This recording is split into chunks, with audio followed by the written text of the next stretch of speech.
Bom, sou Maiara, componente do grupo 1, né? A gente que ficou com o tema orçamento municipal participativo em uma cidade da região Nordeste. Nosso grupo optou, depois de várias pesquisas, a falar pelo orçamento participativo na cidade do Recife, né? Aqui do estado do Pernambuco. Então, orçamento participativo no Recife. Origens e principais características. O orçamento participativo, para dar início, o que é o orçamento participativo? O orçamento participativo é um programa, né, que surgiu em Porto Alegre no final da década de 80. Ele foi comprovado, teve sucesso em comprovação pela população, comprovados, né, e disseminou-se por vários estados brasileiros e outros países. No Recife, esse orçamento participativo surgiu no ano de 2001 como um programa de suma importância para a população, né, e para a gestão. Essa gestão que tinha como prefeito o João Paulo, eleito, que tinha acabado de ser eleito pelo Partido dos Trabalhadores. E tinha uma proposta diferenciada, né, em relação às experiências que tinha na cidade. Para o orçamento participativo do Recife, ele deveria, né, tinha o objetivo de ser diferente de programas que já existiam no município, como o programa Prefeitura nos Bairros, e ir além, né, o objetivo dele era ir além do âmbito consultivo, né, não era só consultar as pessoas, e sim promover mudanças na sociedade dos reficentes, que tornaria a população de Recife uma população crítica, né? Uma população com senso crítico, que era um presente e tinha poder ativo na cidade. Então, para isso, foi criado-se o ciclo do orçamento participativo, né, na cidade. Então, como acontece esse ciclo? O orçamento participativo, ele obedece esse ciclo de execução anual, né, que vai ser exposto agora, né? Ele é subdividido em meses, né? Como se dá? Inicia-se os meses de janeiro a março, janeiro, fevereiro e março. E nesses meses ocorrem as reuniões metodológicas, né, do orçamento participativo. Como vai acontecer a metodologia, né, desse orçamento participativo? São feitas diversas reuniões com grupos da microrregião, né, e da população para poder explanar para a população como é que vai ocorrer esse orçamento participativo, né.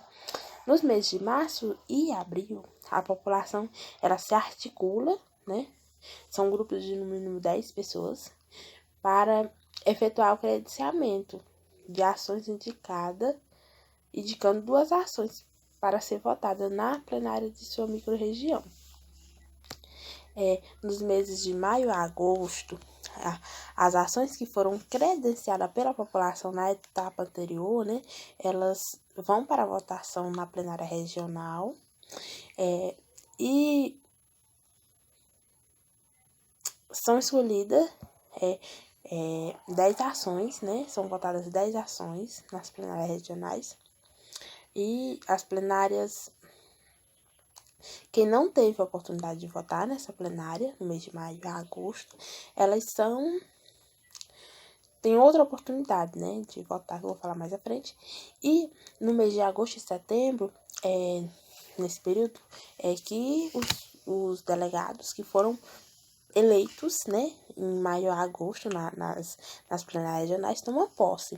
Esses delegados, eles formam um Conselho de Orçamento Participativo, que é o COP, né, eles discutem os investimentos que serão feitos em cada microrregião, né, para a formação da matriz orçamentária, e após a votação da ação da matriz orçamentária, o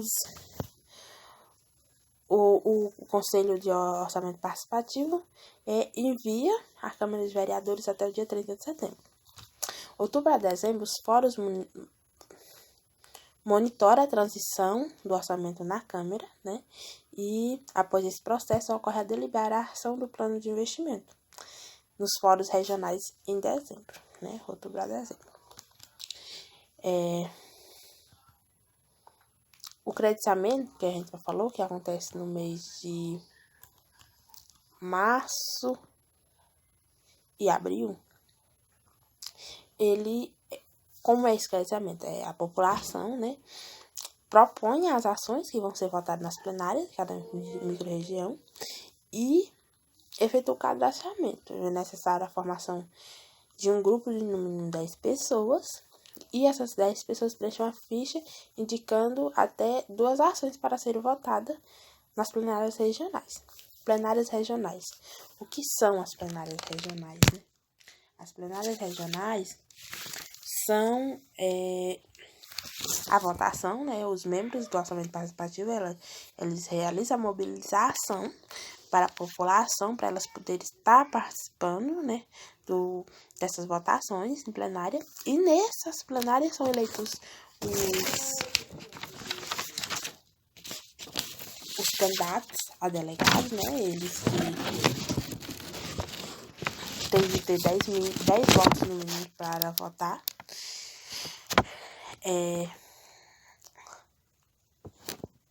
E logo após dessa plenária que são eleitos, a população vai e vota, né? A população, para poder votar, tem de ter idade mínima de 16 anos. Vem a votação de urnas eletrônicas ou pela internet. O que é isso? É uma oportunidade que pessoas que não teve a oportunidade de votar nas plenárias regionais presenciais, elas vão votar em urnas espalhadas na microrregião, né, já definida, e ficam 2 dias, né, essas urnas eletrônicas lá para que a população possa estar votando. Caso não consiga votar nessas urnas eletrônicas, tem a oportunidade também de votar pela internet. E as pessoas, a sociedade, tem de votar, só pode votar entre as 10 ações, né, que foram mais votadas na plenária. Então, dentro das 10 ações que foram votadas na plenária regional, quem não compareceu lá vai ter de escolher uma dessas 10 para estar inserindo seu voto. E era isso. Meu colega, ele vai adentrar mais sobre o assunto e falando mais sobre os conselhos de orçamento participativo da cidade do Ceará, né, do estado de Pernambuco. E muito obrigada.